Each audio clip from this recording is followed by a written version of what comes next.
Bismillahirrahmanirrahim. Assalamualaikum warahmatullahi wabarakatuh. Kita membahas tentang program kerja takmir masjid. Seperti yang pernah saya sampaikan, takmir masjid atau Dewan Pengurus Masjid, Dewan Kepengurusan Masjid DKM, itu minimal terdiri dari idarah, imarah, dan riayah. Idarah tentang kantor, kemudian imarah program-program yang memerlukan masjid, kemudian riayah tentang perawatan masjid.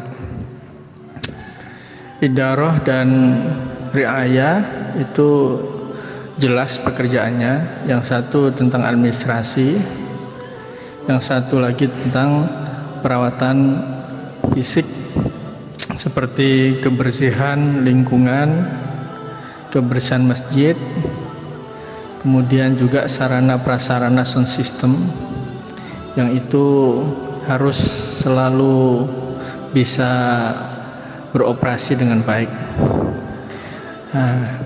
Terkait dengan program di sini lebih banyak ada di imarah, di bagian kemakmuran. Kemakmuran itu minimal ada bagian ibadah, itu yang bertanggung jawab atas tegaknya sholat 5 waktu. Kemudian ada bagian dakwah, di situ ada pengajian rutin dan pengajian tidak rutin, insidentil. Dan di situ juga ada PHBI, peringatan Hari Besar Islam. Kemudian di bagian dakwah itu bisa di situ juga bisa masuk bagian pendidikan informal, pendidikan informal seperti ngaji anak-anak dan orang dewasa. Jadi itu bisa masuk di bagian dakwah atau dibuatkan bagian sendiri, bagian pengajian.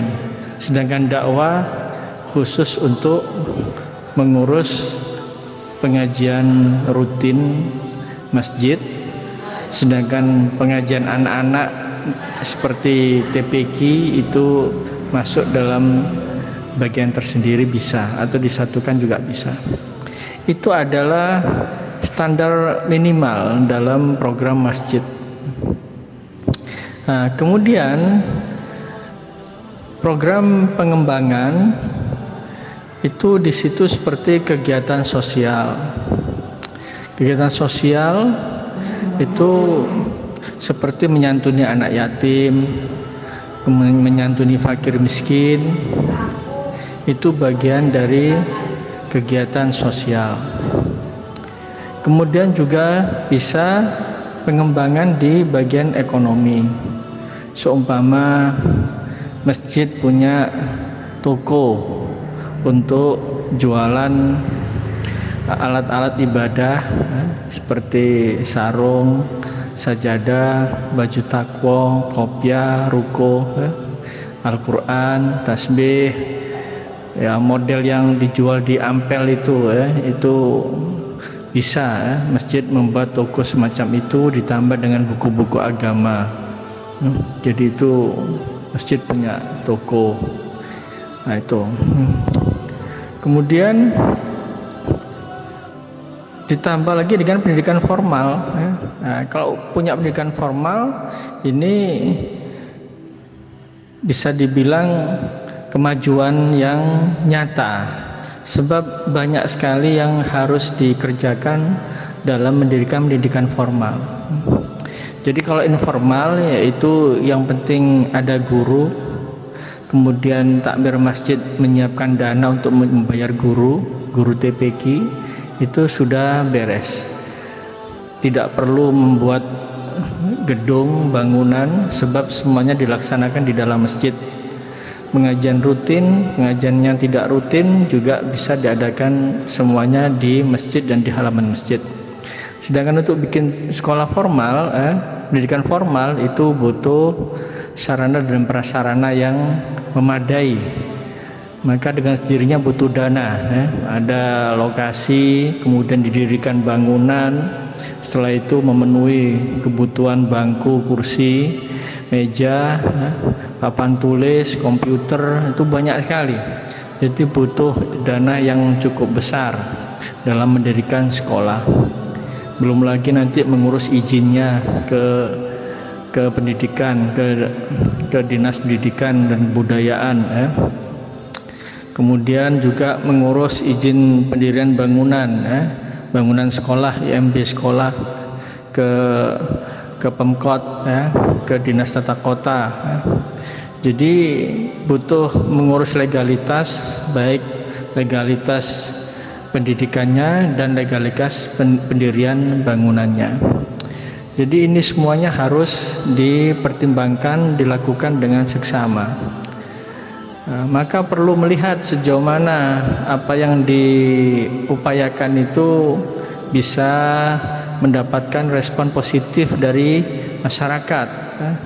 Ya, ini perlu dipertimbangkan. Jadi jangan sampai membuat pendidikan dengan dana besar, tapi ternyata setelah itu sekolahnya tidak laku, tidak ada muridnya. Nah ini. Jadi kalau mau mendirikan pendidikan formal harus dipertimbangkan dengan sebaik mungkin. Nah, kalau sudah diputuskan untuk mendirikan, maka untuk murid ya barangkali untuk tahap awal pendirian ya para pengurus-pengurus dan jamaah tetap itu yang diminta agar diajak agar anaknya disekolahkan di masjid, di sekolahnya masjid itu. Jadi untuk pancingan, ya, jadi biar punya murid dulu, ya. Jadi itu pendidikan formal, ya. Biasanya kalau paling awal ya TK, setelah TK naik ke SD, SMP, SMA, perguruan tinggi. Nah itu ada juga masjid yang karena dia itu punya banyak tenaga ahli di bidang keagamaan bahasa Arab, sehingga yang dia dirikan adalah lembaga pendidikan bahasa Arab, kayak Masjid Ampel. Masjid Ampel itu tidak punya, ya, sekolah formal TK, SD, SMP, SMA, tidak ada. Tapi dia punya lembaga pendidikan bahasa Arab. Itu setingkat, kalau nggak salah setingkat D3, sarjana serata 1. Artinya setingkat D3 dalam keahlian bahasa itu. Nah itu juga bisa, jadi dia tanpa membuat sekolah formal langsung perguruan tingginya, tapi perguruan tingginya dia tidak S1 tapi D3. Dia lebih pada seperti kursus, tapi kursus itu kemudian dihubungkan ngeling ke pendidikan formal perguruan tinggi sehingga diakui sebagai semacam D3 atau D2, ya. Nah itu semuanya dilihat dari sejauh mana aset yang dimiliki oleh masjid. Dalam hal ini terkait dengan aset sumber daya manusia, ya. Dan juga aset sumber daya alam dalam arti dia punya tanah, ya. Dia punya tanah, punya lokasi, punya gedung, nah itu bisa dimanfaatkan. Nah, kemudian jadi itu program pengembangan, ya, program pengembangan. Ada lagi program ekonomi seperti membuat lembaga penyaluran dana sosial. Ini yang seperti ini biasanya kerjasama dengan bank. Bank itu punya program penyaluran dana sosial. Nah, itu dia kadang bermitra dengan masjid-masjid. Nah, seperti yang dimiliki oleh Yayasan Masjid Rahmat Kembang Kuning Surabaya, itu dia menjadi mitranya Bank Muamalat untuk mengadakan program penyaluran dana kredit usaha kecil untuk para pedagang kaki lima. Jadi bantuan diberikan senilai 2 juta rupiah untuk pedagang kaki lima. Ini nanti harus dicicil, jadi ini bukan untuk dibagikan gratis. Banyak masjid yang dipercaya untuk pengelola penyaluran dana ini yang tidak berhasil, gagal. Kenapa? Karena mereka tidak mampu menagih atau tidak mampu memilih orang-orang yang bisa dipercaya untuk mengembalikan duit itu. Jadi mereka yang mendapatkan kredit itu ternyata rata-rata tidak mengembalikan, akhirnya ya sudah bubar, dapat dana, setelah itu tidak dicicil, tidak disaur, akhirnya uangnya habis, lembaganya tutup. Itu kalau berhenti di situ masih mending, itu bisa berperkara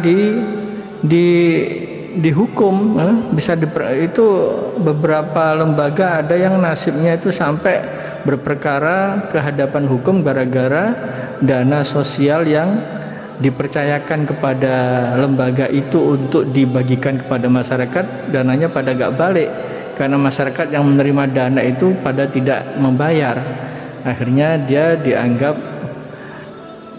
dan dia tidak punya pembukuan yang bagus, sehingga akhirnya dia nggak bisa membuktikan bahwasanya itu dana bisa dipertanggungjawabkan. Akhirnya dia berperkara di hadapan hukum, masuk di pengadilan, bahkan sampai di penjara karena dianggap membawa lari bantuan dana sosial.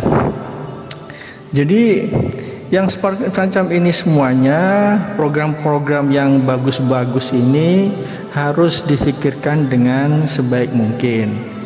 Prinsipnya ketika Anda melakukan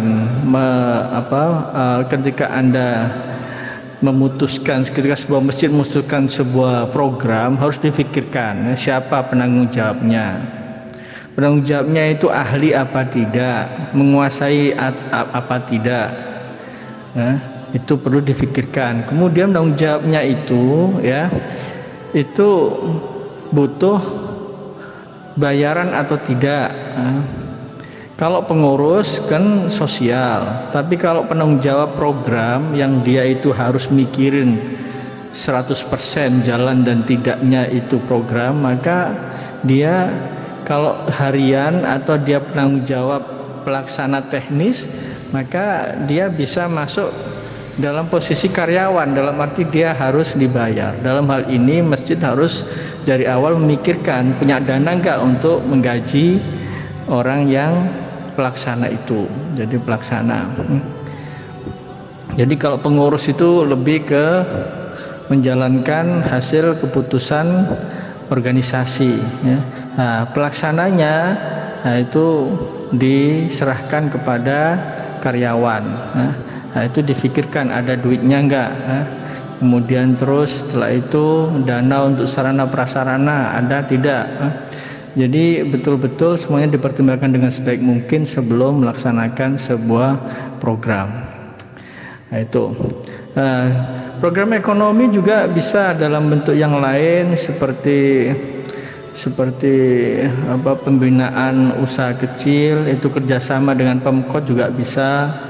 Kemudian juga bisa bikin program kesehatan, yang pernah saya sampaikan itu bagaimana seandainya masjid itu punya ruang yang nggak perlu luas 3x3 cukup, bahkan 3x2 cukup untuk dokter praktek. Nah, itu dibagi pasiennya menjadi 3 kelompok. Ada yang kelompok mampu, itu bayar, ada yang BPJS, itu dibayar BPJS, ada yang gratis karena memang dia tidak mampu. Nah, ini kemudian dibagi lagi yang pasien yang punya kartu anggota jemaat Nah, ini bagian idaro administrasi Jadi masjid itu sebetulnya tidak punya keanggotaan tetap asalnya itu. Jadi masjid itu milik umat Islam secara umum. Jadi tidak ada keanggotaan yang sifatnya ketat. Jadi keanggotaannya itu terbuka untuk umum. Meski demikian, akan lebih baik jika masjid punya keanggotaan khusus. Jadi siapa-siapa yang mereka aktif sholat 5 waktu atau aktif sholat berjamaah di masjid, itu dimasukkan dalam keanggotaan khusus. Nanti di situ ada pembinaan khusus, ada pembinaan khusus. Sekaligus juga nanti akan ada pelayanan-pelayanan khusus, jika memang ada. Seumpama kalau punya lembaga kesehatan, ya dia mungkin bisa dapat gratis atau bisa dapat diskon dan sebagainya. Jadi ada keanggotaan itu, ada keanggotaan umum lepas, ada keanggotaan ketat, dalam arti keanggotaannya semuanya hanya yang tercatat yang bisa ikut dalam kegiatan rumah ibadat. Kalau model gereja semuanya itu keanggotaannya tetap, keanggotaannya ketat. Jadi gereja itu tidak dipakai untuk seluruh umat Kristen, tidak. Gereja itu hanya dipakai untuk orang yang memiliki kartu anggota, dan dia harus bayar iuran tiap bulan itu banyak. Jadi dia harus terlibat dalam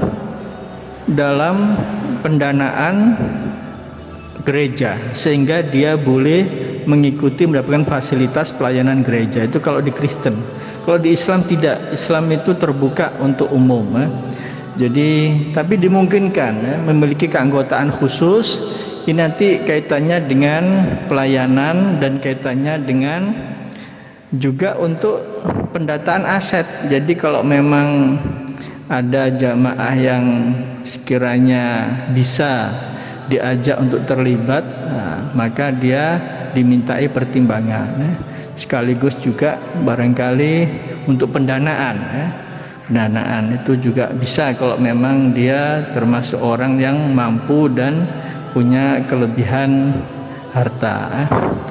Jadi itu ya, jadi setidaknya itu ada program ekonomi, ada program sosial, ada program kesehatan, dan itu bisa dilakukan secara mandiri, bisa dilakukan secara kerjasama dengan pemerintah atau dengan lembaga swadaya masyarakat yang ada, seperti juga lembaga organisasi Islam seperti Nahdlatul Ulama, itu bisa diajak. Muhammadiyah juga bisa menyesuaikan dengan paham yang dianut oleh masjid tersebut. Jadi itu, saya pikir itu tentang program-program yang ada di masjid. Yang pasti memang tidak semua itu bisa diajak untuk mengadakan program yang macam-macam.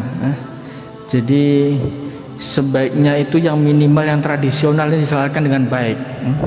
Kalau ini sudah terbukti sukses, seperti pengajian rutin, pengajian insidentil, kemudian PHBI, ngaji anak kecil, meningkat ngaji anak ngaji orang dewasa. Nah, itu kalau itu bisa rame, nah itu kemudian bisa berkembang lagi, ya, seperti itu. Jadi itu, nah, barangkali juga untuk memacu biar ada program yang positif, itu bisa dengan cara kerjasama dengan pemerintah, itu. Jadi seumpama ada pelayanan pengobatan gratis, nah itu bisa kerjasama dengan puskesmas, ya. Itu jadi puskesmas mengadakan pelayanan gratis kerjasama dengan masjid memfasilitasi tempat, ya kan? Itu karena masjid punya latar yang luas untuk acara tersebut. Saya pikir itu, semoga banyak program yang positif yang bisa diadakan oleh masjid yang ada di sekitar kita. Aqulu qouli hadza wal 'afu minkum, wassalamu alaikum warahmatullahi wabarakatuh.